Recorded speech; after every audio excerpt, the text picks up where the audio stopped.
So May December is a colloquial term for a relationship. It's how you would define an older person dating a much younger person. It's seasonal, right? The early part of the year, May, and the late part of the year, December. I've never heard this phrase, so I didn't know what it meant when I watched Todd Haynes' May, December. But I did know that the film features some heavy themes. It's produced from Natalie Portman's production company, who she approached Todd Haynes to do this script with her. He recruited Julianne Moore, and they're on their way. They've got a movie. The movie is about a young actress, well, not that young actually, an actress I should say, professional, who is kind of following a family, a bit of an investigative journalist kind of over the film, to learn more about her upcoming role as Gracie, a former felon and mother and wife who met her now husband when he was a teenager. And they developed a relationship, and she ended up having an affair with her then husband with this teenager. And then when she was arrested and taken to prison for having sexual relations with a teenager, she ended up falling pregnant and having his baby, and now they have a family, and it's 20 years later. There's been a TV movie about this, and now they're doing kind of a larger production, and Natalie Portman has arrived to follow them and shadow Gracie and learn more about their lives. It is a really, really unique feature about performances. Really tremendous. People have cited like Natalie Portman's work in Jackie as like kind of inspiration for her work here, like as playing somebody that's kind of playing something else. Julianne Moore's tremendous, and Charles Melton, who plays our young lad. I forget his name. Joe, is that his name? Joe. It's just Joe. Joe. Yes, Joe. He plays this kind of heartbroken, stunted 36-year-old man who is had part of him lost in the past and is maybe only just now starting to see that. I'm excited to talk about it. Andy, what do you think of May, December? So I've been hearing a lot about this movie. Again, big Oscar contender, lots of buzz. Her had really good performances, and a lot of times you hear that in the movies. Sometimes they don't really deliver, but this is not one of those. I thought this was a really fantastic, very kind of challenging movie to watch for sure, because it's not about the incident. Again, it's 20 years removed, and it's very much inspired by, but not based on, the Mary Kay Letourneau story from the late 90s, which was exactly the same topic. It was a teacher in her late 20s, early 30s who had a relationship with one of her students, and that woman went to prison. She had his baby. They got married after she got out of prison and were together for a long time. So it's very much that story, but it's looking at a lot of different things. So it's 20 years later. They live in Savannah, Georgia. They're part of this community. Like they have 3 kids together. They're having a birthday party whenever Natalie Portman's character shows up. They have neighbors over. So a lot of people have kind of let bygones be bygones, or just let the past be in the past. But at the same time, when she first gets there, they find there's a box of poop on their porch, because people still do that, because a lot of people have not.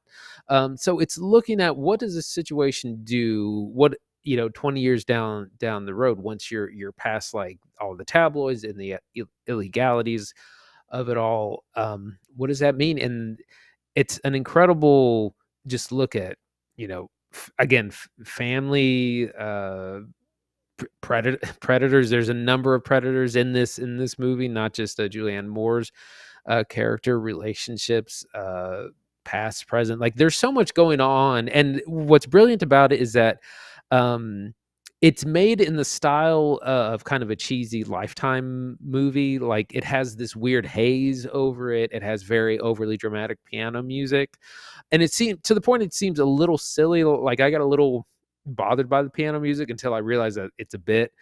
But it's looking at these issues very seriously, not the way that like a Lifetime movie would do that. And it's a strange thing where Natalie Portman's character is trying to, she's trying to understand the character of the woman, what she was thinking, what frame of mind she was in, and like trying to copy her mannerisms. And then there's the very uncomfortable conversations of like because she goes around town asking people like, well, what happened when the story broke, when they were arrested, when they were caught, when she went to prison, we like, what, you who were here, what was that like? And a lot of people would rather just not talk about it. But it's an incredible like premise to have, and it's handled really delicately. Yeah, I think the performances are really, really incredible here all around. I mean, each of our characters is functionally performative in their nature. So you're watching an actor, an actress playing a character who is kind of playing at a character, but it's not as practical as an actor playing an actor. No, it's more complicated than that, right? Julianne Moore's Gracie is on the one hand playing a woman who is just trying to settle down, right? Like from the tabloids and the insanity of her previous life and her divorce, and just trying to like find love and joy in this relationship that she's in with her husband and her kids. And of course it's unconventional, but it's theirs, and that's what makes it special, right? And she's terrified of Natalie Portman poking and prodding and her how, you know, how people feel about her, and of course like the safety of her family. But then at the same time, you have to remember, like, she's a predator and functionally like a child predator. Like, and there's bigger words for it, but I don't want to get demonetized. And like that, she's a convicted criminal, and she was a person in who was responsible when a child couldn't be, in making decisions that are not okay. Meanwhile, like Natalie Portman, like is the actress who's kind of following her. And on the one hand, Portman says, "Well, I want to get the story right. You know, I want to do it right, and I want to give it justice, and I want to give it air, and I want people to come in and understand that there are people at the center of this story."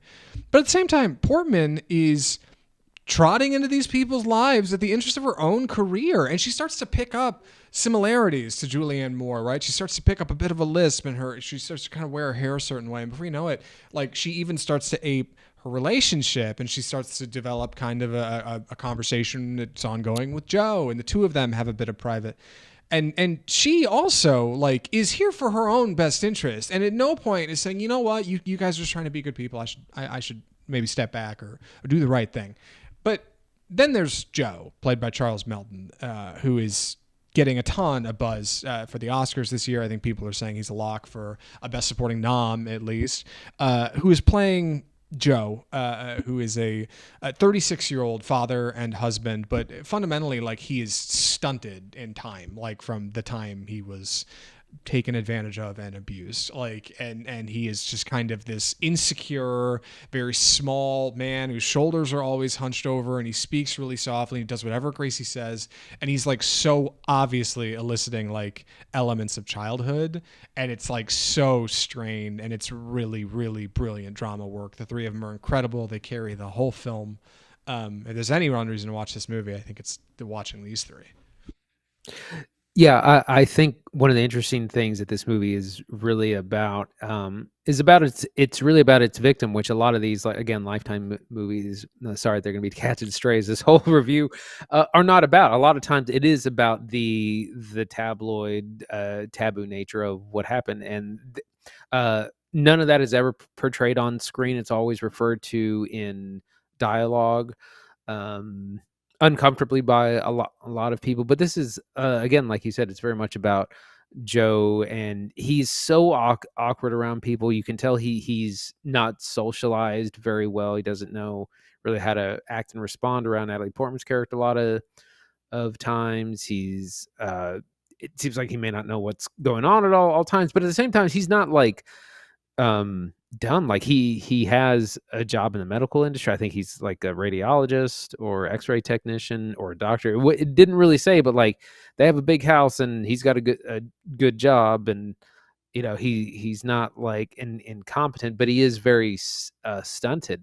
And I think that one of the interesting things about the movie is that it's about the decisions we make and the consequences of those, because even though, you know, they kind of got the fairy tale life that they had both wanted, there's still a ton of fallout.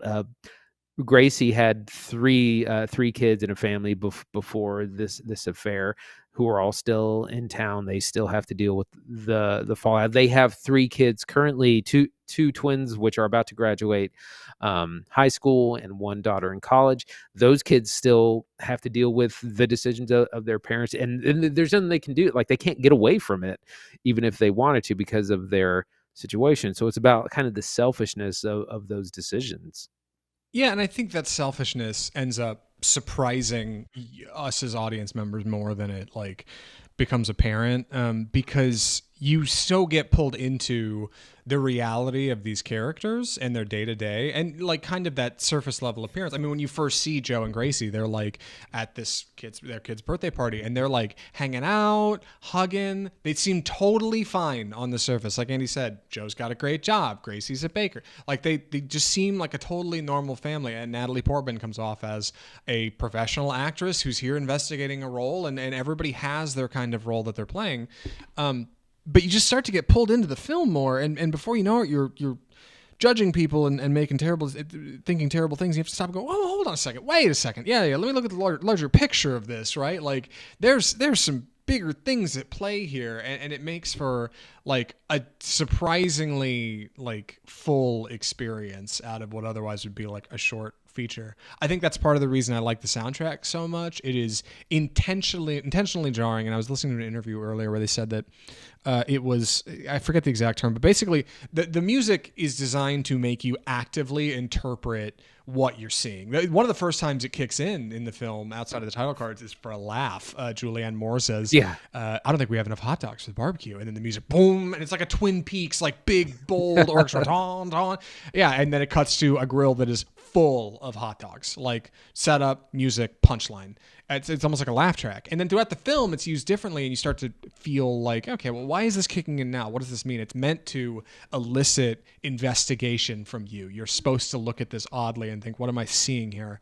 And that's supposed to remind you that, like, the situation is so outside of normal, and like there's so many larger melodramatic problems at play. It ends up being darkly funny at times, darkly tragic at times. Man, May December is a big feature. And have you seen a lot of Todd Haynes' films? Because I haven't. I feel like I want to mention that. I'd talk more about him, but I don't know. I think I have seen Far From Heaven. I've been meaning to watch Carol. We Yeah, I missed Carol definitely. for the show. Yeah. Yeah, so I've definitely seen Far From Heaven, which is, gosh, this is from 2002. Julianne Moore plays a wife in the 1950s. So these two have worked together a lot. Carol, I've heard, is a modern classic that stars Rooney Mara and Kate Blanchett from several years ago. I definitely want to watch that. But like I said, I saw Far From Heaven back when it came out, and he makes great melodramatic films about human relationships. But I really enjoyed this in a lot of ways, in that it touched on very serious topics. One of the things it's about cycles of abuse. It has the very obvious one of Gracie and Joe, but then it's manifested in other ways. Gracie kind of talks down to her daughters, insinuates they're overweight. She gets her daughter a scale to go off to college, and her older daughter was like, "Oh yeah, you got me a scale too. Yeah, it was a great gift." And she was like, "Well, my mother got me a scale. Do you like you?" And it's just like, while that isn't near as heinous as the major crime, it's still an example of like, this is how I was treated. This is how I was, verbally and emotionally abused, and now I'm still doing that to the next generation. So it's about like how hurt people hurt people. Yeah. Tragically, I don't think I have much more to say about it because I don't want to give anything away. I feel like I've maybe said my piece. Andy, any other thoughts for recommendations? I think I'm ready. Andy, would you recommend Todd Haynes' May December? Yeah, absolutely. It's very serious, but it's not heavy. I expected this to kind of have just heavier scenes and heavier things, and it's about very serious topics, but it's handled very delicately. Like I said, it's a drama with really interesting conflicted characters, and the consequences of selfish decision making, with really great performances from Julianne Moore, Natalie Portman, and somewhat newcomer Charles Melton. So highly recommend. Same. I think this movie's tremendous. It's available on Netflix. Like I said, it's a weird spot for it to be because Netflix has a funny way of promoting indie features. But I think they got a tiger by the tail. I think this will get some awards buzz. I hope so, at least for performances. Yeah, May December is really cool. You should definitely watch it. Like Andy's right, it's not too heavy, but like be wise of your audience members, because there's definitely people in my life who would not sit for this movie. They would get very, very bored or not like it all and get out. But it's an exciting time at the movies. It's been an exciting episode. God, episode 235, right? Lord, we're coming up on That's 250. right. Watch out. It's coming around the corner. I know. Maybe Mad Furiosa will be just in time for 250. God, I think I was going to say January, February, March. We might even be in the middle of. We may have seen Dune 2 by episode 250. Maybe we can figure out a way to bump it up and do Dune 2 250. Blow it out. Dune 250. I don't know. Anyway, what are we watching next week? So we were originally wanted to take a look at Poor Things, but that's only coming out in limited release this week. So what we're going to be looking at is The Boy and the Heron, which is Hayao Miyazaki Studios Ghibli's latest feature that everyone's kind of been buzzing and raving about. That comes out this week, December 8th. And also Eileen, which is the sapphic thriller starring Thomasin McKenzie and Anne Hathaway. Takes place in the 1960s. We talked about the trailer a couple of weeks ago. That looks really good. That's out this week. So those are the two, and we'll hopefully be taking a look at Poor Things and Wonka next week. Very bummed we can't watch Poor Things this week. I've heard nothing but good things. The reviews are incredible. But cinema fans know limited release really means it's releasing in LA and New York, and you have to wait if you're anywhere outside of those two places. So that's fine. In the meantime, Boy and the Heron looks super good. Really excited to see it. I just watched the final trailer for that in front of Godzilla last night. And Eileen looks low-key, but dude, I like Anne Hathaway and low-key features. And Thomasin McKenzie, say she was good in Last Night in Soho. I feel like she was good in that movie. But if you enjoyed the episode today, or you want to hear what we think of those films next week, the best way you can keep up with us here on Off Script Film Review is just subscribe to the show on your favorite podcast platform: iTunes, Google Play, Spotify, iHeartMedia, all the audio spots. We're in all those places. You can also leave us a rating and review over there. That'd be a big help. And you can subscribe to us on YouTube, where we're uploading individual reviews. Man, Andy, that YouTube channel's growing. Something's happening over there, all right? We got a cauldron bubbling. I know. We got thumbnails. We got descriptions. Come check us out on YouTube. If you watch content on YouTube, I'm telling you, the Off Script channel does not disappoint. Big things going on over there. We're on Facebook, we're on Twitter, we're on Instagram, all the usual social media outlets. Of course, you can find our website, offscriptfilmreview.com, for more content, interviews, exciting things we're doing around town. And you can email us correspondence directly. Right to you boys, from audience to creator, the way it's meant to be. Just like this podcast goes to you, you can email us directly at mail@offscriptfilmreview.com for correspondence on the show. With episode 235 from Off Script Film Review, the home of bold cinema, I'm Zach Lewis. And I'm Dr. Draper. Thanks for watching.